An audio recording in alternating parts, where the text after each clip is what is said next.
할렐루야. 본문의 말씀은 설교하기 힘든 말씀입니다. 왜냐하면 너무 대중적이기 때문인데요.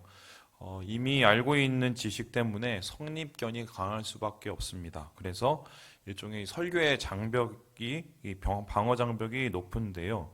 그래서 그냥 아는 대로 해버리면 뻔한 설교가 돼버리거나 아니면 좀 다른 내용을 얘기하면 받아들이기 힘든 낯선 말씀이 돼버립니다.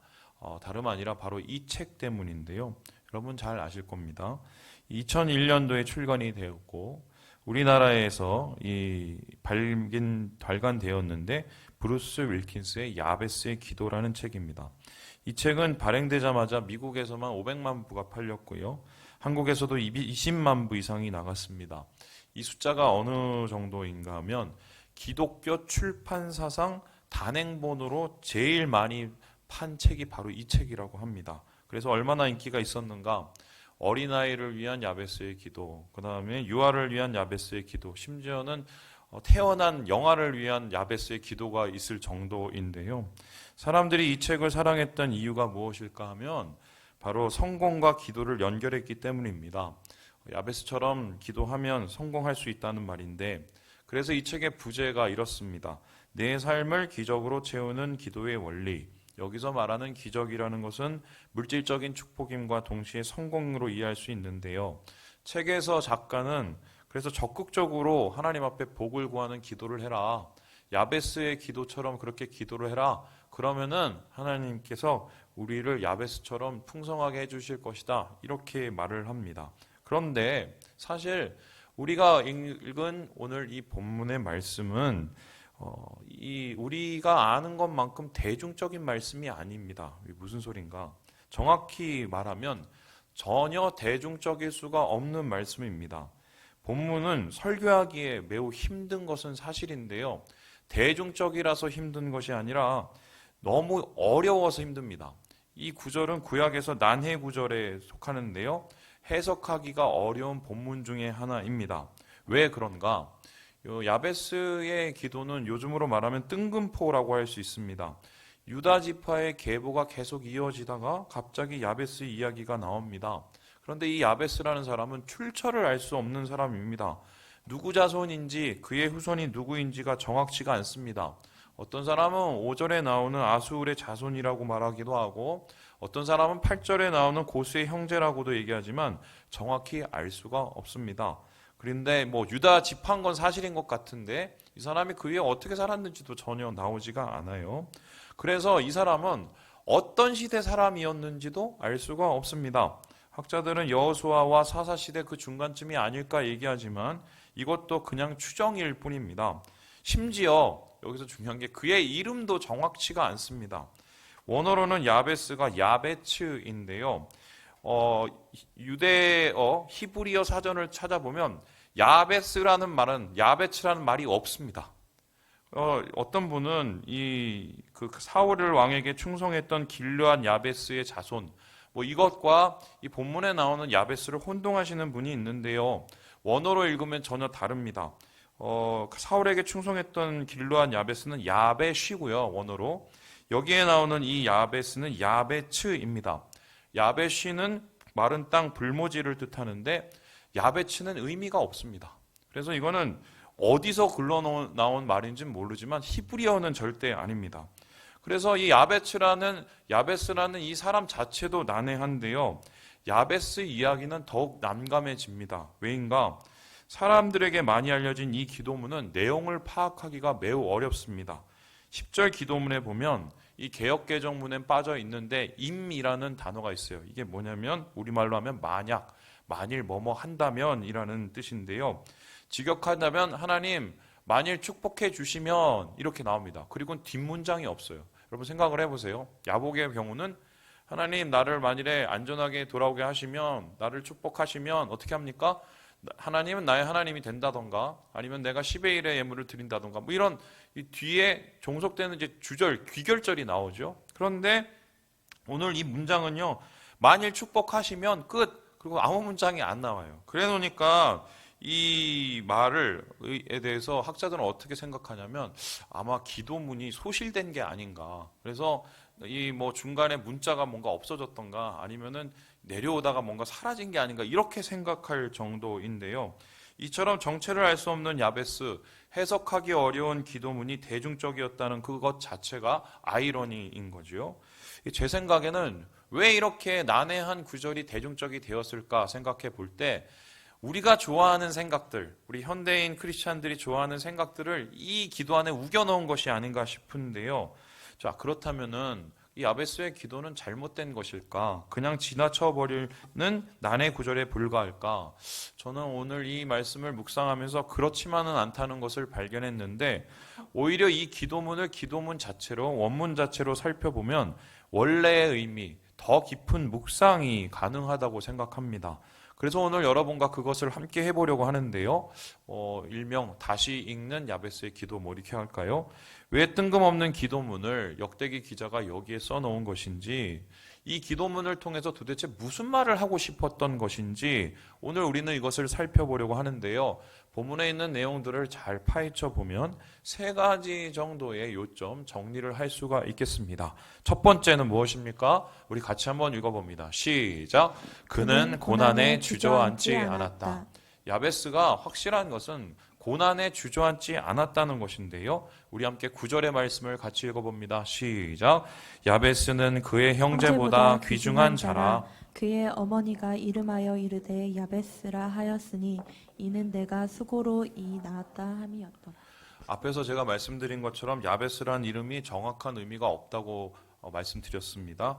하지만 이제 단지 본문에서는 이 야베스라는 이름, 야베츠라는 이름이 그의 출생과 관련된 것이라고 알 수 있습니다.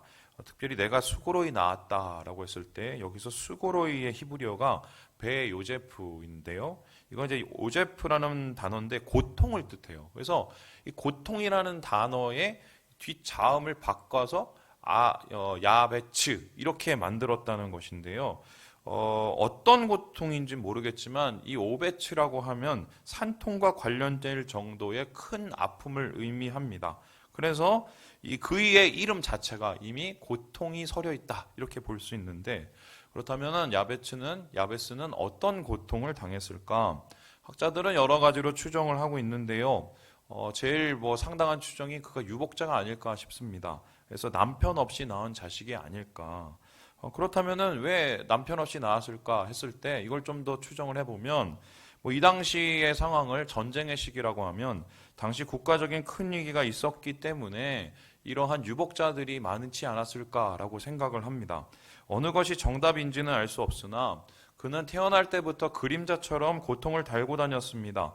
그의 기도문을 보면은 그 고통이 자라면서 어떻게 그를 괴롭혔는지를 알 수 있는데요. 하나님 앞에 기도를 합니다. 하나님 지경을 넓혀주세요. 이 말은 환경이 변변치 않다는 말이죠. 하나님께서 땅을 주신 그 땅이 지금 척박하고 매우 협소했음을 뜻합니다. 그러니 당연히 소출이 없고 가난했을 것이 분명합니다. 뿐만 아니라 그가 무엇이라고 기도를 했냐면 하나님 근심이 없게 해주세요 라고 기도를 했습니다. 원어적으로는 고통을 받지 말게 해달라는 뜻인데요. 잘 들여다보면 이 말은요 다른 의미가 돼요. 무슨 소린가? 원어로 직역을 하면 문맥상으로 어떻게 되느냐? 하나님 내가 남에게 고통을 주지 않게 해 주십시오입니다. 좀 전혀 달라지죠. 내가 고통받지 않게 해달라는 게 아니라 내가 남에게 고통이 아니게 해 주십시오 라고 말을 하는데요. 제가 말씀 준비하면서 이 부분이 되게 먹먹해졌는데요. 그는 스스로를 생각할 때 뭐라고 생각했냐? 나는 고통을 주는 사람이라고 생각했던 것 같아요. 그래서 실제적으로 보면은 어머니가 태어날 때부터 이 아들 때문에 고통을 받았잖아요.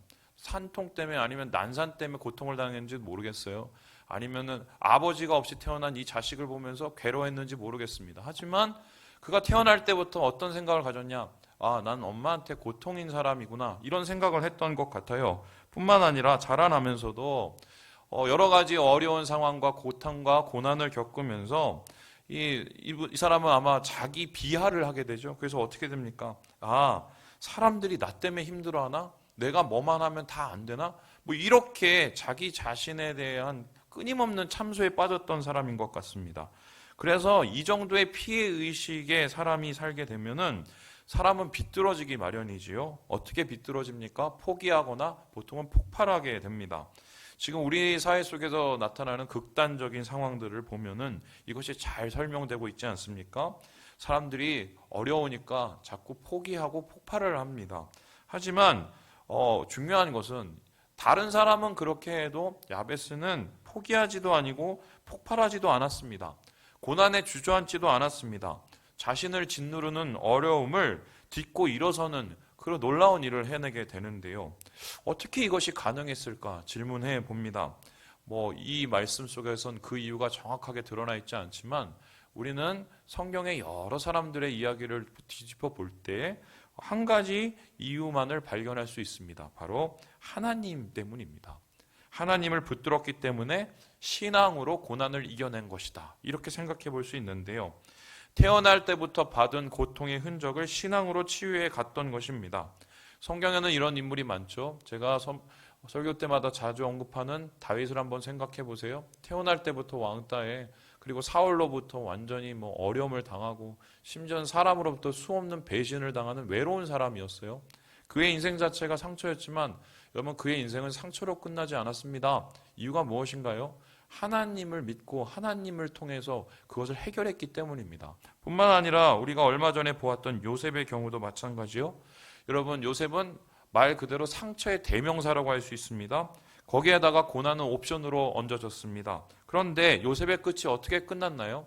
자기가 가진 힘으로 상처를 풀어버리고 복수하는 것으로 끝났나요? 전혀 그렇지 않죠. 그의 인생에서 상처는 전혀 보이지 않습니다. 그 이유는 무엇일까? 창세기에서 요셉의 그 이유를 다음과 같이 얘기하는데요. 우리 39장의 말씀을 같이 한번 읽어보겠습니다. 시작! 간수장은 그의 손에 맡긴 것을 무엇이든지 살펴보지 아니하였으니 이는 여호와께서 요셉과 함께 하심이라. 여호와께서 그를 범사에 형통하게 하셨더라. 그의 인생에서 가장 어두웠던 감옥 생활 때의 얘기인데요. 여기에서 요셉이 형통했다고 말합니다. 고통 속에서 형통했다. 여러분 이것을 보면은 우리가 알 수 있는 건 무엇입니까? 형통은 고통이 없는 게 아닙니다. 고통 속에서 하나님이 계시는 게 형통입니다. 그래서 형통은 고통을 이길 수밖에 없습니다. 왜냐하면 하나님께서 그 고통과 함께 하시며 고통을 이길 힘을 매일매일 공급해 주시기 때문인데요. 바로 야베스는 이러한 고난 속에서 주저하지 않고 하나님으로부터 어떤 고통을 이길 힘을 얻고 그것을 공급받음으로 그것을 딛고 일어서는, 고통을 딛고 일어서는 놀라운 일을 해낸 것입니다. 자, 그렇다면 두 번째로 오늘 이 야베스의 기도를 통해서 우리가 알 수 있는 것은 무엇인가? 우리 같이 한번 읽어보겠습니다. 시작! 그는 기도를 포기하지 않았다. 야베스는 고통 속에 있었어. 그 고통 속에서 주저앉을 수밖에 없었지만 그러나 그는 일어섰습니다. 그가 일어설 수 있었던 가장 큰 이유가 뭐냐? 본문을 아무리 살펴봐도 하나님께 기도한 것 외에는 아무것도 없습니다. 그의 기도는 환난을 벗어나고 근심을 이겨내는 이유가 된 것입니다. 우리 함께 10절의 말씀을 같이 한번 읽어봅니다. 시작! 야베스가 이스라엘 하나님께 아뢰어 이르되 주께서 내게 복을 주시려거든 나의 지역을 넓히시고 주의 손으로 나를 도우사 나로 환난을 벗어나 내게 근심이 없게 하옵소서 하였더니 하나님이 그가 구하는 것을 허락하셨더라. 예, 그는 기도를 했어요. 이 기도를 가지고 야베스의 기도법 1번, 2번, 3번, 4번 이렇게 하는데 그게 중요한 게 아니라 근심과 고통 속에서 기도를 했다는 게 중요해요. 그게 더 중요해요. 이 사람은 보통 세 가지의 말을 합니다. 이 사람들을 향한, 주위의 이웃들을 향한 말을 하고, 그리고 내 자신을 향한, 나를 향한 말을 하고, 그리고 하나님을 향한 말을 하게 되지요. 보통 우리가 하는 이 사람을 향한 말을 대화라고 하고, 이 대화가 잘 되면 소통이 잘 된다고 말을 합니다. 그리고 나를 향한 말을 우리는 성찰이라고 말합니다. 성찰을 잘하면 우리가 성장을 하게 되지요. 뿐만 아니라 하나님을 향한 말을 우리는 기도라고 합니다. 기도를 잘하면 응답이 됩니다. 그런데 문제가 있는데 대화가 막힐 때가 있고 성찰이 멈출 때가 있다는 것입니다. 이렇게 되면 소통이 되는 게 아니라 불통이 돼버립니다. 그리고 성장을 하는 게 아니라 오히려 쇠락해 버리는데요. 자기 중심적인 생각, 독선적인 사고에 사로잡혀 버립니다.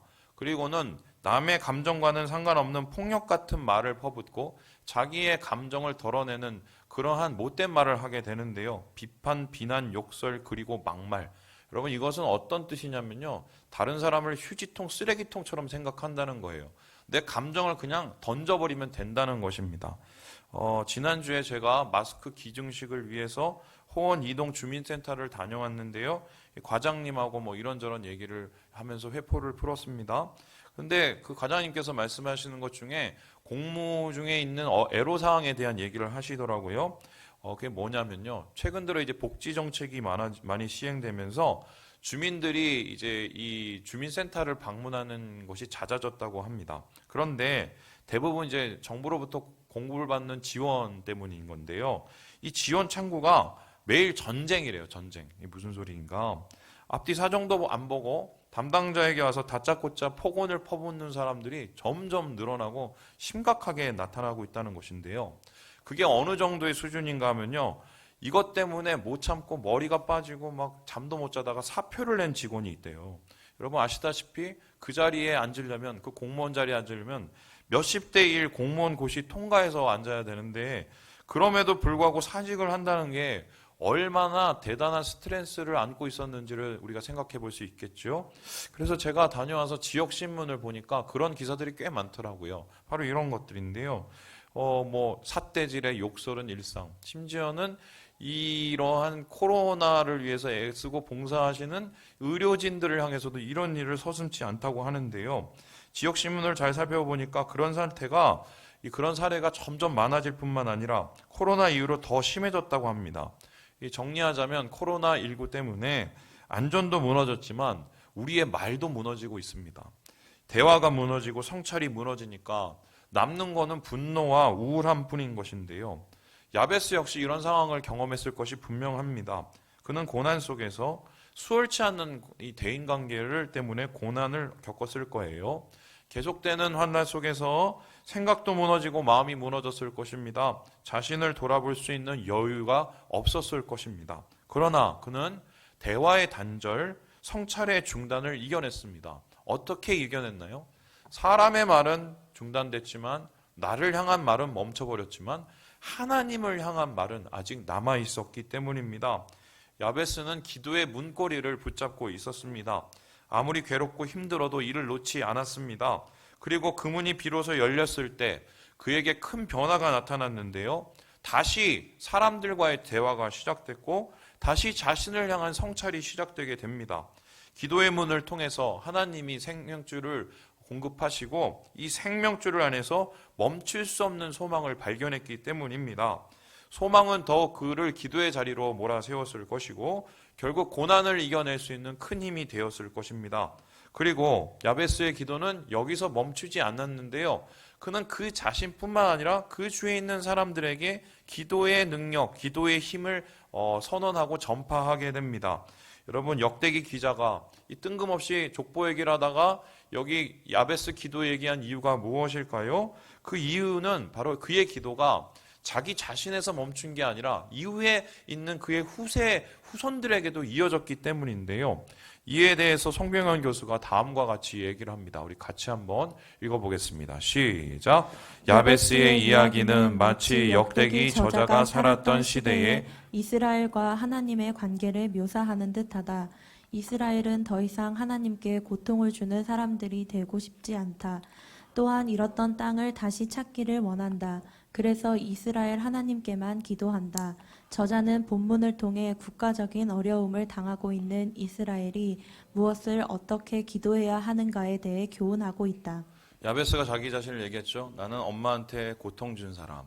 이스라엘이 자기 자신을 생각합니다. 우리는 하나님 앞에 죄만 지은 사람. 지금 이 역대기는요, 이스라엘 백성이 바벨론에서 포로 생활 엄청 하다가 죄 짓고 회개하고 돌아와서 쓴 책이에요. 그러면서 자기의 인생을 돌아보게 됐죠. 자기 선두들의 역사를 돌아봤을 때, 우리는 하나님께 고통을 준 민족이구나 라는 생각에 참소를 받았을 거예요. 뿐만 아니라 그들이 돌아온 세상은 어떤 세상입니까?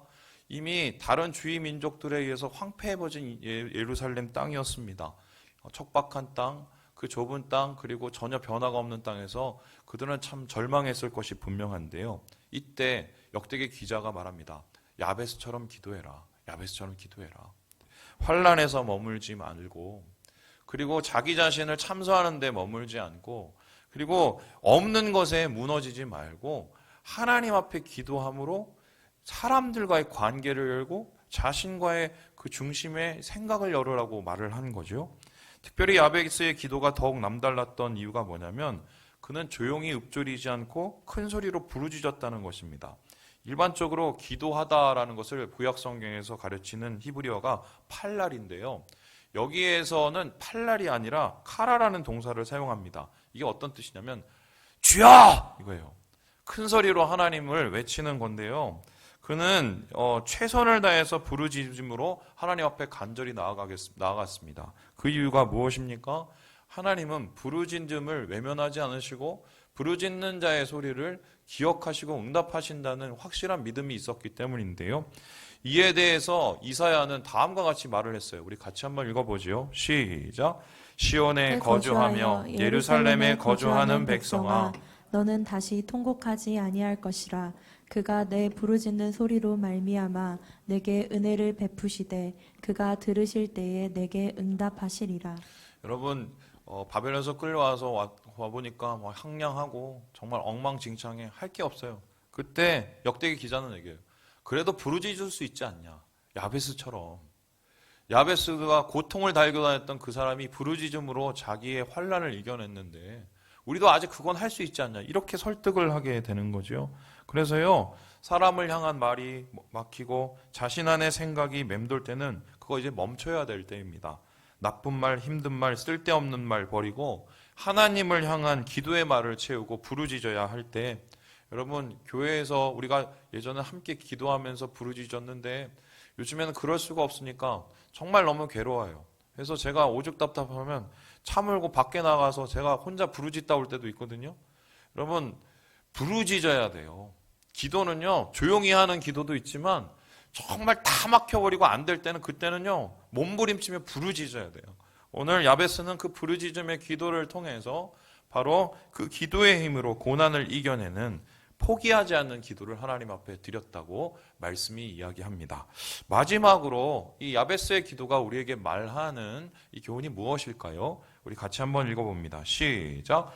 그는 믿음의 열매를 거두었다. 그는 주저하지 않았고요, 포기하지 않았습니다. 그리고 고난 속에서 기도를 했을 때 그 고난 속에서의 기도가 응답으로 나타났다는 것입니다. 야베스는 그의 운명을 이름이 아닌 기도로서 근심 없는 삶을 만들었는데요. 그래서 그 사람은 소위 말해서 많은 사람들의 모본이 되는 이 지도자적 인물이 되었다고 말합니다. 자, 그렇다면 어떤 응답을 받았을까? 우리 함께 2장 말씀을 같이 한번 읽어보겠습니다. 시작. 야베스에 살던 서기관 종족 곧 디랏 종족과 시므앗 종족과 수갓 종족이니 이는 다 레갑 가문의 조상 함맛에게서 나온 겐 종족이더라. 여기에서 보니까 이 야베스가 사람 이름이 아니라 지명 이름이 됩니다. 이 말은 무엇이냐면 야베스가 얻은 땅에 사람이 이후에 살게 됐다는 것이고요. 그 땅이 서기관들, 그러니까 예배에 관계된 일을 하는 서기관들이 사는 곳이 되었다. 이곳은 이제 베들레헴을 뜻하고요. 이 베들레헴에서 나중에 누가 태어납니까? 예수님이 태어나요. 예수님이 태어나요.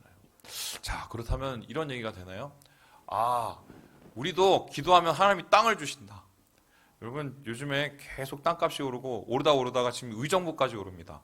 의정부는 웬간하면 땅값이 안 오르는데 요즘에 아파트 값이 오르요. 아, 우리도 하나님 앞에 지경을 넓혀 주소서 이렇게 기도하면 하나님이 땅을 넓혀 주시는 건가? 근데 이거는 좀 다르게 읽어야 돼요. 여러분, 이스라엘 사람들은요, 지경이 넓힐 수 없는 구조를 가지고 있었습니다. 무슨 소리냐? 이 가나안에 도착하고 나서 하나님께서 땅을 다 분할해 주시고 배정해 주셨어요. 그래서 누구 자손은 여기, 누구 뭐 가족은 여기 이러면서 자기 땅이 있었습니다. 근데 살다가 보면 옆에 땅을 이렇게 갖게 되죠. 그러면은 이 희년이 오면요, 50년이 지나면 그 땅을 다시 돌려줘서 원래 상태로 돌아와요. 그러니까 뭐 이런 이 유대의 토지 제도에 따르면 자기 지경이 넓혀질 수가 없습니다. 그렇다면은 어떻게 지경이 넓혀지는 것을 응답을 받았을까 했었을 때 이 당시의 상황을 우리가 추정해 볼 수 있는데요. 만일에 이 야베스가 이 여호수아 시대 혹은 사사 시대의 사람이라면요, 이렇게 생각할 수 있어요. 땅은 하나님으로부터 분배를 받았는데 거기에 가보니까 다른 민족들 혹은 뭐 블레셋 사람들이 살고 있는 거예요. 근데 얘네들이 힘이 세갖고 우리를 괴롭히고, 이 땅은 하나님이 주신 땅이고 약속이 맞는데 잘 안 되는 거예요. 그러니까 어떻게 하냐니까 막 쭈그리고 살다가 하나님 앞에 기도를 한 거죠. 하나님, 주님 주신 약속의 땅을 회복시켜 주십시오. 내가 이 땅을 다시 찾게 해주십시오. 아마 이렇게 기도했던 것 같아요. 그렇다면은 여기에서 지경이 넓혀지는 그 땅을 받았다는 것은 어떤 의미입니까? 하나님의 약속이 이루어지는 것을 그가 보았다는 거예요. 그래서 기도는요, 우리가 어떻게 해야 되냐면요, 주님 약속 붙잡고 하는 겁니다. 내가 열심히 뭐 1,000번제 드리고 하나님 앞에 무슨 하루에 10,000원씩 올려드려, 하나님 그것 때문에 들어주시는 게 절대 아니에요. 하나님은 그렇게 못 살아요? 천지만물을 가지고 있는데 하나님 못 사시겠어요? 하나님이 우리의 기도를 들어주시는 건요, 우리가 뭐 지성이면 감천이라 들어주시는 게 아니라 하나님 약속 때문에 들어주세요. 하나님이 그의 이름을 부르고 성전을 향하여서 기도하는 자의 기도를 응답하시고 주의 백성에게 하나님의 거룩함을 회복시켜 주신다는 그 약속 때문에 이 기도가 이루어지는 건데요. 바로 이 야베스의 기도는요, 하나님, 주님 주신 그 약속의 땅, 하나님 그 약속이 이루어지기 원합니다. 내가 비록 이 고난 속에서, 이 약함 속에서 그것을 이루지 못하고 있지만 하나님 주시는 그 약속을 믿고 나는 지금 이 시간 기도하겠습니다. 하나님 이루어 달라고. 그럴 때 하나님은 그 땅을 회복시켜 주셨고요, 회복시켜 주셨을 것뿐만 아니라 그 땅 속에서 예수 그리스도의 탄생이 일어나는 놀라운 일들이 나타나게 된다. 그래서요, 이 지경을 넓혀지는 이 기도는요, 약속을 이루신 하나님의 응답을 받는 거예요. 두 번째로 오늘 봤더니 이 야베스가 사람들한테 귀중한 자라고 일컫다고 얘기를 했어요. 이 귀중한 자라고 생각하면 요즘으로 따지면 무슨 VIP 이렇게 생각을 합니다. 그래서 제가 정말 놀라운 일이 신세계백화점에서 제가 무슨 뭐 우수 고객이 됐어요.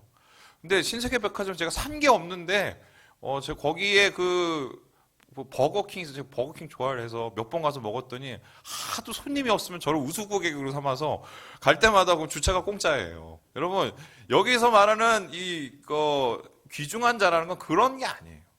귀중한 자는 어떤 자냐? 존경받는 자예요. 그렇다면 얘기가 어떻게 됐냐면요, 그가 고난 속에서 하나님 앞에 그 약속을 믿고 기도함으로 그 지경을 회복하고 그의 땅을 회복했을 뿐만 아니라 두 번째 뭐예요? 그가 그 고난 속에서 자신을 향한 하나님의 사랑을 계속해서 확인함으로 인격적으로 성숙했다는 거예요. 그래서요, 그는 고난 속에서 막 나가는 인생이 아니라 오히려 고난을 통해서 자기의 인격이 다듬어지고 하나님 앞에 거룩함을 받는 자로 세워졌다는 것인데요. 여러분, 이에 대한 말씀을 잘 아시죠? 우리 로마서 말씀을 같이 한번 읽어보겠습니다. 우리 5장 말씀입니다. 시작. 다만 이뿐 아니라 우리가 환난 중에도 즐거워하나니 이는 환난은 인내를, 인내는 연단을, 연단은 소망을 이루는 줄 알미로라. 여러분, 여기에서 우리가 주의 깊게 보아야 될 단어가요, 뭐 인내는 알고 환난도 아는데 연단이라는 단어죠. 이 연단이라는 단어를 여러분 어떻게 생각합니까? 이것은 도키메라는 헬라어인데요, 이 단어의 뜻이 뭐냐면요, 인격이에요. 그러니까 우리가 환난 속에서 그걸 막 참아내지 않습니까? 참고 싶어 참게 아니라는 게 아니라 어쩔 수 없이 그냥 참아냅니다. 근데 주님과 함께 그것을 막 참아내면 하나님께서 내 인격을 어떻게 해요? 세워져 가고 있어요.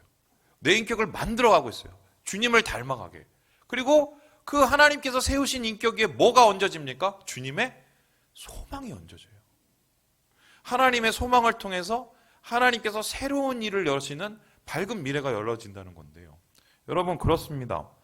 복을 받으려면요, 복의 그릇이 있어야 되잖아요. 그 복의 그릇은요, 다름이 아니라 하나님께서 오늘 나의 삶을 만들어 가시는 그 연단이에요. 연단은 힘들고 어렵고 괴로운 과정이지만 그러한 연단을 통해서 우리의 인격이 성숙이 되고 주님의 마음을 나의 마음처럼 받게 될 때 하나님께서 거기에 소망의 씨앗을 뿌려주시고 그 소망의 씨앗을 통해서 하나님의 소망의 열매들이 자라난다. 이게 바로 오늘 야베스가 귀중한 자로 일컬음을 받은 이유입니다. 그래서 오늘 저는 여러분과 함께 좀 이런 얘기를 해봤으면 좋겠어요. 지금이야말로, 지금 이때야말로 우리가 야베스의 기도를 드려야 될 때가 아닌가. 주저앉는 삶이 아니고, 그래도 뭔가 다시 하나님 앞에 일어나 보려는 그런 몸부림 뿐만 아니라 그냥 아유 뭐 저번에 기도했는데 안 되지 뭐 그냥 또 안 되지 이런 게 아니라 그래도 하나님 앞에 한번 부르짖어 보는 그런 시도, 그리고 내 삶 속에서 뭔가 나를 만드시는 하나님의 손길을 바라보면서 내가 주님 안에서 연단되어 가지고 만들어가는 것을 기뻐하는 그런 소망들, 이 소망을 통해서 하나님은 야베스처럼 우리를 귀중한 자로 만드실 것이요 하나님을 닮은 자, 하나님의 뜻을 이루는 자, 하나님의 나라를 세우는 자로 만든다고 저는 믿습니다. 그러기 위해서 여러분 꼭 필요한 게 있어요. 머물지 마세요. 그 환난 속에 주저앉고 머물지 마세요. 여러분 다시 기도하셔야 돼요. 여기 기도하시던 분 있잖아요. 누구라고 제가 말을 안 하겠어요. 기도하셔야 돼요. 기도하셔야 돼요. 코로나 때문에 더 기도해야 돼요. 더 기도해야 돼요.